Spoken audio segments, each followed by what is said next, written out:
Hello students, in previous lecture you have learnt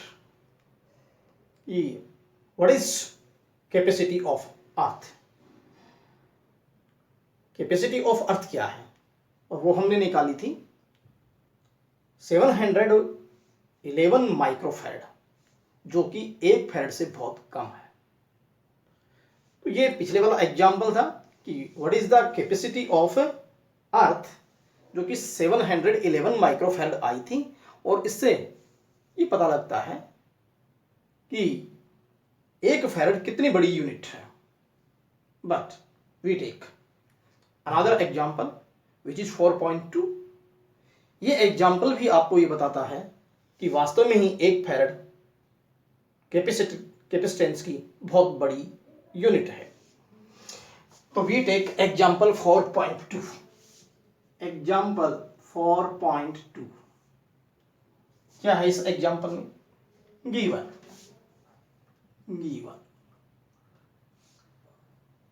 there is a spherical capacitor, there is a spherical conductor whose capacity is 1 farad. Then you have to find out radius of that spherical conductor. तो हमें given है capacitance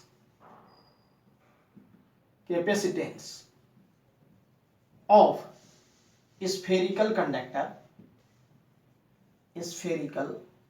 conductor that is equal to C, 1 farad. You have to find out radius of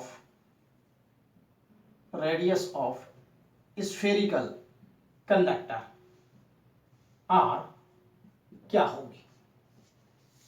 तो आपको ये find out करना है कि ऐसा कंडक्टर जिसकी कैपेसिटेंस जो है 1 फैरड है, उसकी रेडियस आपको फाइंड आउट करनी है। Solution. We know that capacitance of a spherical conductor C equal 4 pi epsilon naught R. Clear? You have to find out R. Then you can write R equal C upon में 4 pi epsilon naught. That is equal 1 upon 4 pi epsilon naught into में C. What is this? This is K, electrostatic constant. Then R equal Kc. But value of C is 1 farad. Value of K 9 into 10 to the power 9. R equal 9 into 10 to the power 9 into 1 farad. ये ऐसा unit, ये भी ऐसा unit में है। It means radius भी ऐसा unit में आएगी। Then R equal 9 into 10 to power 9 metre. इसका मतलब ये जो आपके पास में के जो कंडक्टर होगा स्फेरिकल, इसकी radius 9 into 10 to power 9 metre होगी, जिसकी कैपेसिटी आपके पास में 1 फैरड होगी। तो अब इसे क्वेश्चन में ये दिया गया था कि क्या हम ऐसे कैपेसिटर को अलमीरा में रख सकते हैं। तो ऐसे कैपेसिटर को जिसकी रेडियस अर्थ की रेडियस की 1400 टाइम्स है, तो क्या ऐसे कंडक्टर को हम किसी अलमीरा में रख सकते हैं? नहीं रख सकते। तो ये तो आपके पास में फर्स्ट पार्ट था। तो फिर सेकंड पार्ट में पूछा था कि क्या ऐसे कंडक्टर को अलमीरा में रख सकते हैं। तो फिर यहां लिख सकते हैं कि the radius of spherical conductor, the radius of spherical conductor is 1400 times of radius of the earth. So we cannot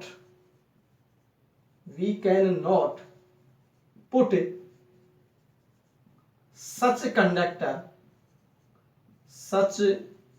conductor in a अलमीरा। ठीक है कि the radius of spherical conductor is 1400 times of radius of the earth, so we can not put such conductor in an अलमीरा। ठीक है, हम इसे किसी अलमीरा में नहीं रख सकते। नाउ ये आपके पास में हो गया एग्जाम्पल 4.2, तो you can note it. We take next example.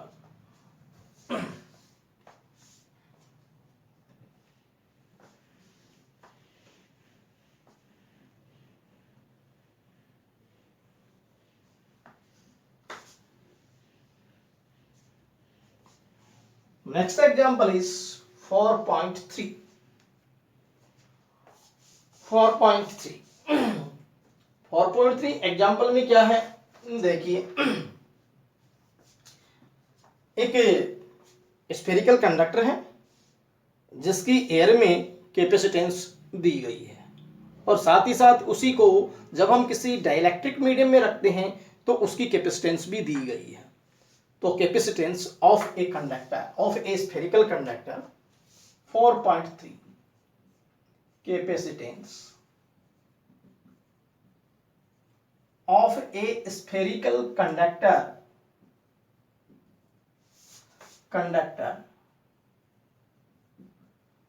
in air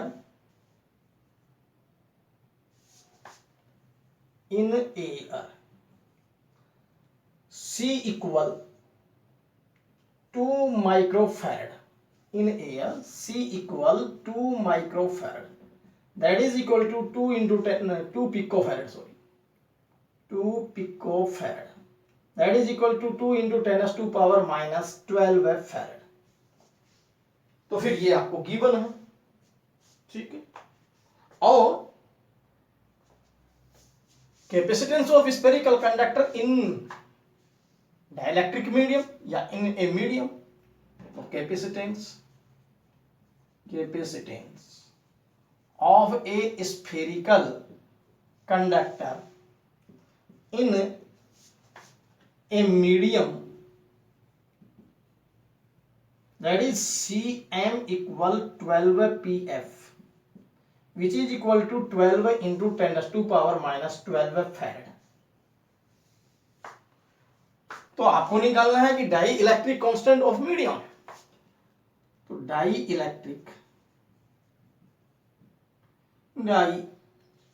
electric constant epsilon R क्या होगा. तो this is very easy numerical. क्यों, देखिए कैसे. सॉल्यूशन है epsilon R equal Cm upon C. Medium में कैपेसिटेंस कितनी है Cm, और वैक्यूम या एयर में कितनी है C. इनका जो रेशियो होता है वो एप्सिलॉन आर होता है. ये वैल्यू जो आपके पास अवेलेबल है, epsilon R equal 12 into 10 to power minus 12 upon 2 into 10 to power minus 12. ये कैंसिल आउट, 2 6 जा 12. तो फिर एप्सिलॉन आर की वैल्यू कितनी हो गई 6. क्लियर. तो ये आपके पास उस मीडियम का डाई इलेक्ट्रिक कांस्टेंट आ गया. तो फिर जो है ये न्यूमेरिकल था, आपको एयर में दे रखी थी कैपेसिटेंस, मीडियम में दे रखी थी. ये फार्मूला हमें पता है Cm अपॉन C, इससे हम डिवाइड कर देंगे 12 इंटू 10 टू पावर माइनस 12 को 2 इंटू 10 टू पावर माइनस 12 से एप्सिलॉन आर की वैल्यू 6 आ जाएगी. ये हो गया numerical 4.3. Now you can note it, इसे नोट कर लीजिए. नेक्स्ट न्यूमेरिकल प्रॉब्लम आती है 4.4. 4.4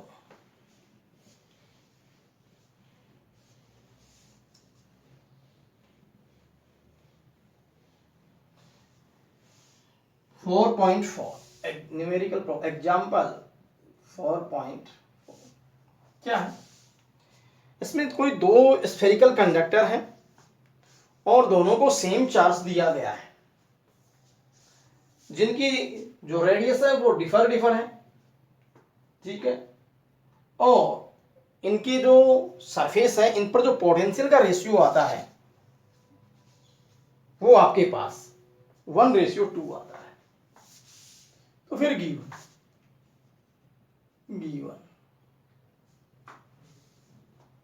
charge of first spherical conductor q1 that is equal to q, charge of second spherical conductor q2 equal q, दोनों पे सेम चार्ज है। और यहां पर ratio of potentials, ratio of potentials of spherical conductors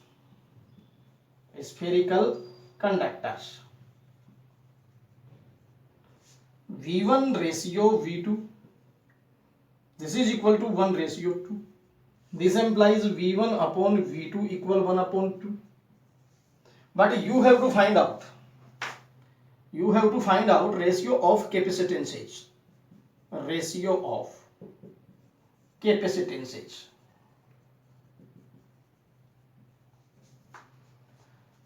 C1 ratio C2 क्या होगा? तो mathematics problem समझ में आ गई क्वेश्चन में। दोनों पे सेम चार्ज दे रखा है, दोनों पे जो पोटेंशियल्स का सेम है, पोटेंशियल्स का जो रेशियो है वो 1:2 है, इसको ऐसे भी लिख सकते हैं। और आपको इनकी जो कैपेसिटेंस है इन स्फेरिकल कंडक्टर की, उनका रेशियो निकालना है। ठीक है, तो ये तो आपके पास में गिवन था। अब हम बात करते हैं सॉल्यूशन। ठीक, तो for first spherical conductor,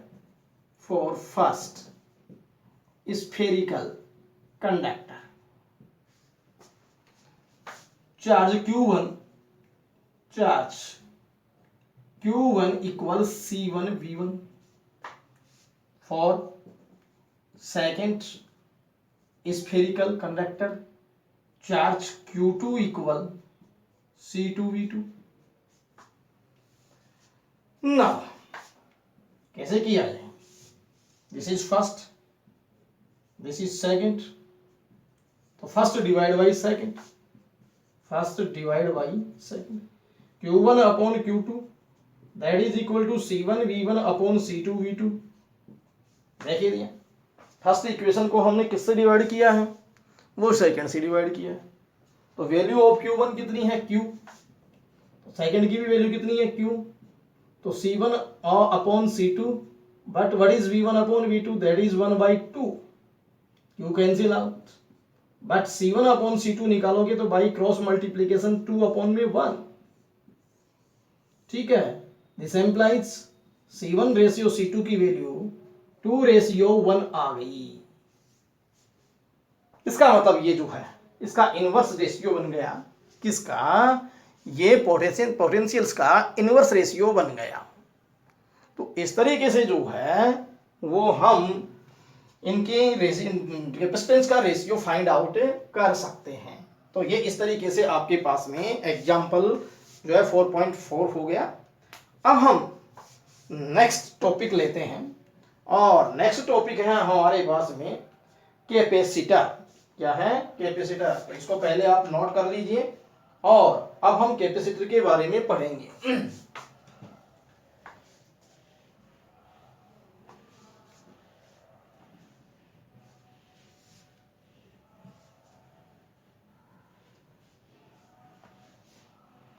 capacitor क्या है देखिएगा। तो next topic, write down capacitor.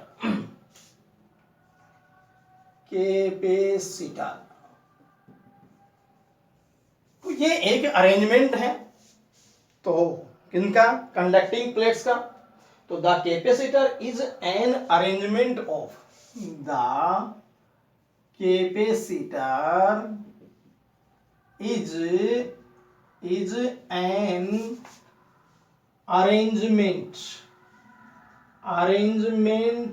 of, किसका arrangement? Arrangement of conductors in which, arrangement of conducting plates, arrangement of conductors in which. ठीक है क्या? तो मैं दोबारा से रिपीट करता हूं, the capacitor is an arrangement of conductors in which the capacity,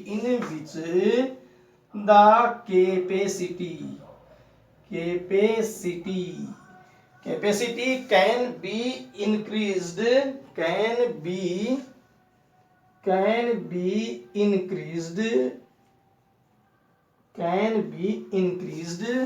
without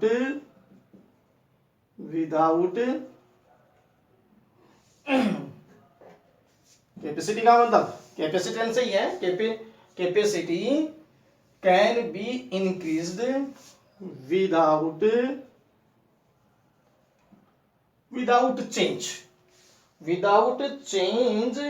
changing its size, without changing its size। ठीक है, तो इस डेफिनेशन को आप एक बार फिर से जो है वो रिपीट कर लीजिए कि the capacitance is an arrangement of conductors in which the capacity can be increased without changing it's size. जो है हम कैपेसिटी कैन बी इंक्रीज कर सकते हैं उसकी किसकी साइज को बिना चेंज किए हुए हम कैपेसिटी को इंक्रीज कर सकते हैं। तो फिर दूसरे तरीके से भी हम कैपेसिटी को डिफाइन कर सकते हैं। देखिए कैसे, it is that electrical device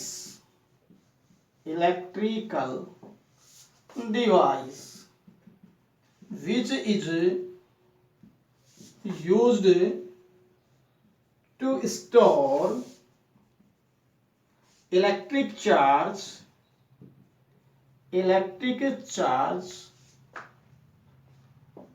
and electric energy in a small place। So it is that electrical device which is used to store electric charge and electric energy in a small space। इस तरीके से भी आप इसे जो है वो define कर सकते हैं। क्लियर। अब नेक्स्ट बात हमारे पास में आती है कि कैपेसिटर के बारे में कुछ इंपॉर्टेंट फैक्ट्स हैं। तो ये तो आप नोट कीजिए, मैं नेक्स्ट हेडिंग डालता हूं। Some important facts about capacitors।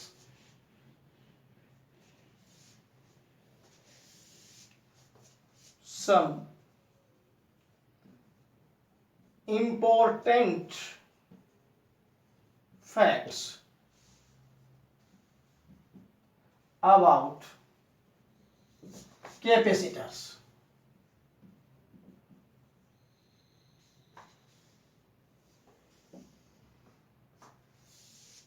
तो पहला इंपॉर्टेंट फैक्ट क्या है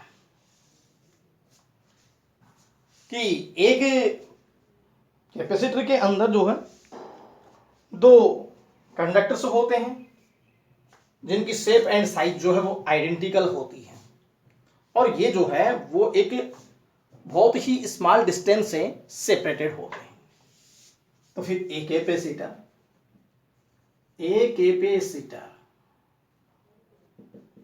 has a capacitor consists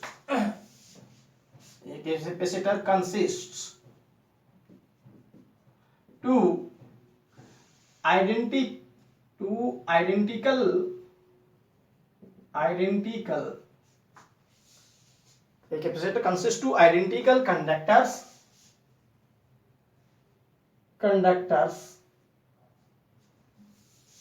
of two identical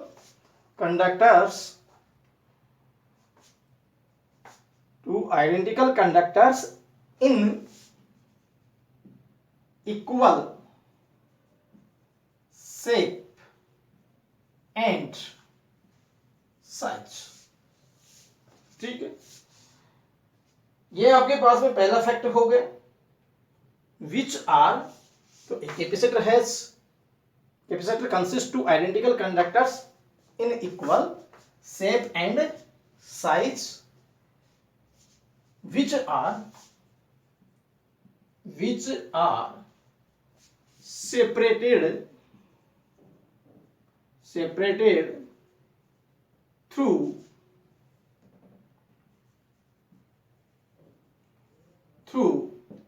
a small distance,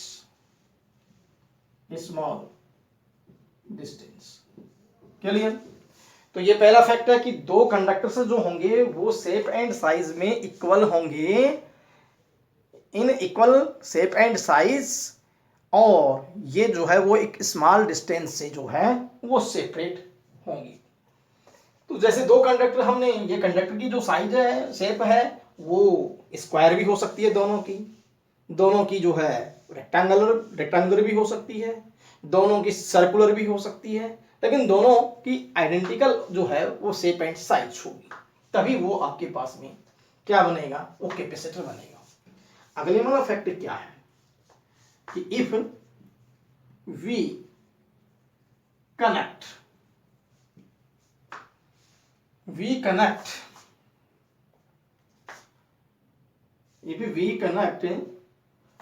plate of capacitor, if we connect plate of capacitor, if we connect plates of capacitor with a battery, यदि हम किसी capacitor की जो plates हैं या conductors हैं उनको battery से जोड़ें, if we connect plates of capacitor with a battery, then first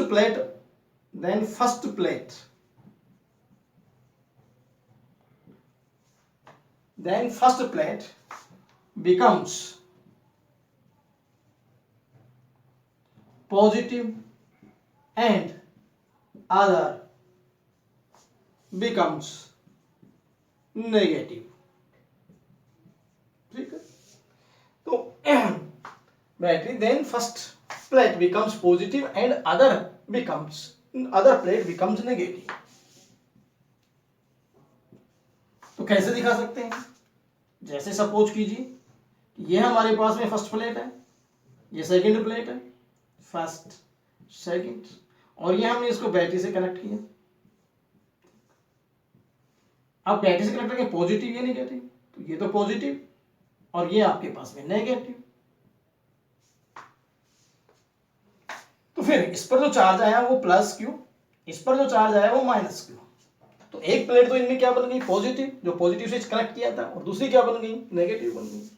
तो फिर magnitude of charge of plates या magnitude of charge of plates, the magnitude of charge of plates plus q mod, that is equal to minus q mod, so we can say that magnitude of charge will be q। तो यदि कहा जाए कि capacitor में कितना charge है, तो इसका मतलब आप उसके मैग्नीट्यूड की बात कर रहे हैं, वो प्लस क्यू या माइनस क्यू, उसको आप उसका मोड लेकर के और क्यू से रिप्रेजेंट करेंगे। लेकिन नेट चार्ज की बात की जाए तो नेट जो चार्ज होगा वो प्लस क्यू में माइनस क्यू ऐड कर देंगे, तो उस केस में वो क्या बन जाएगा, उस केस के अंदर वो जीरो बन जाएगा। तो फिर मैं अगले वाला बात इसी के आगे यहां लिखूंगा, आप इसको नोट कर लीजिएगा। क्या था देखिएगा, the net charge equal plus Q plus minus Q that is equal to zero. तो इसके ठीक नीचे ये नेट चार्ज आपका इतना होगा। तो यदि क्वेश्चन पूछा जाता है कि what will be net charge in a capacitor, what will be net charge in a capacitor, तब आंसर क्या होगा, जीरो। और पूछा जाए कि what is the magnitude of charge in a capacitor, उस केस में तो आप क्यू ही बताएंगे। चलिए ये आपके पास में बात होगी।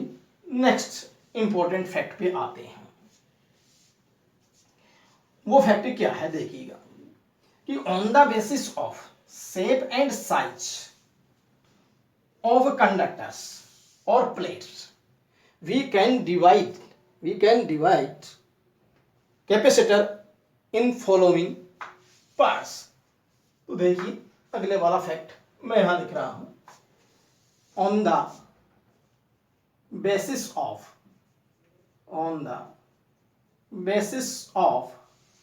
shape and size of conductors or plates the capacitor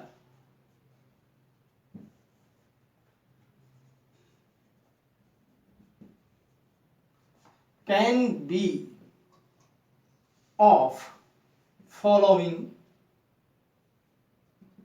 types. Number first, parallel plate capacitor.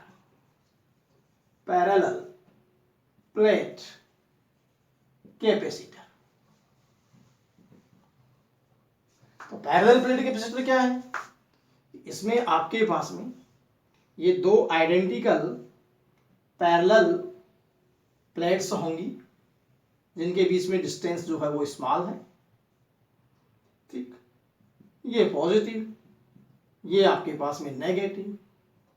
तो फिर इनकी जो शेप है वो स्क्वायर भी हो सकती है और वो जो है वो आपके पास में क्या हो सकती है, वो स्क्वायर या रेक्टेंगल भी हो सकती है और सर्कुलर भी हो सकती है। तो ये हो गया parallel plate capacitor. Number second is spherical capacitor.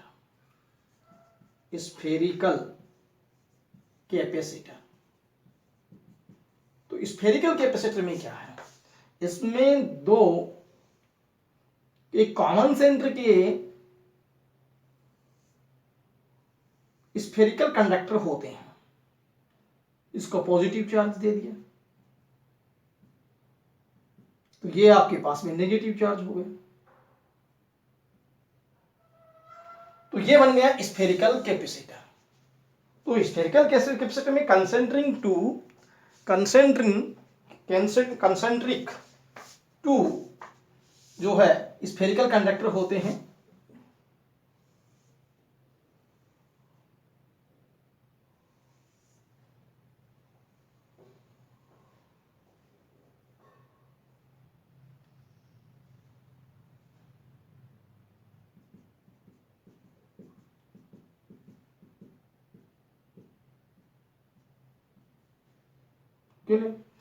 And third is cylindrical capacitor.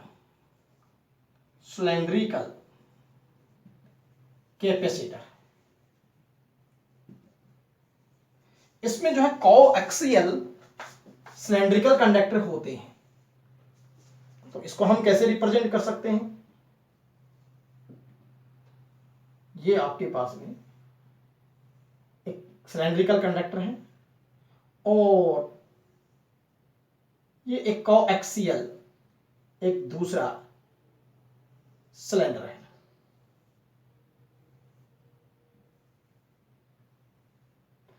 इसे हम पॉजिटिवली चार्ज कर दें अंदर वाले को तो ये बाहर वाला जो है वो नेगेटिवली चार्ज हो जाएगा, ठीक है। तो फिर इन सभी केसेस में हम ये देखें कि जो है शेप एंड साइज के बेस पर हम इनको कैटेगराइज कर सकते हैं, लेकिन सिंबल के तौर पर हम इनको किस प्रकार दिखा सकते हैं। तो तीन तरह के कैपेसिटर हो गए, ये दो आपके सिलेबस में कौन कौन से, पैरेलल प्लेट कैपेसिटर और जो है स्फेरिकल कैपेसिटर। तो अगले वाला इंपॉर्टेंट फैक्ट क्या है वो और देखिए। तो ये लास्ट फैक्ट में यहां बता रहा हूं, एक कैपेसिटर जो है वो सिंबल के तौर पर कैसे दिखाया जाता है। The symbol of capacitor can be represented as represented as. Number first, ये दो पैरेलल लाइन आप ड्रा कीजिए, ये दो टर्मिनल बाहर निकालिए, ये आपके पास में कैपेसिटर का सिंबल बन गया, लेकिन constant capacitance, capacitor, constant capacitance, capacitor. Second case में ये आपके पास में जो है वही पैरेलल प्लेट लीजिए या दो पैरेलल लाइन लीजिए और यहां एक एरो दिखा दीजिए, ये वेरिएबल कैपेसिटेंस कैपेसिटर कहलाएगा, जैसे कैपेसिटी चेंज होती हो। Variable capacitance capacitor. तो ये सिंबल हो गया किसका, कैपेसिटर का। तो इसे भी आप नोट कर सकते हैं। These are some important facts about capacitor. अब पैरेलल प्लेट कैपेसिटर के बारे में हम नेक्स्ट लेक्चर में पढ़ेंगे। Thank you.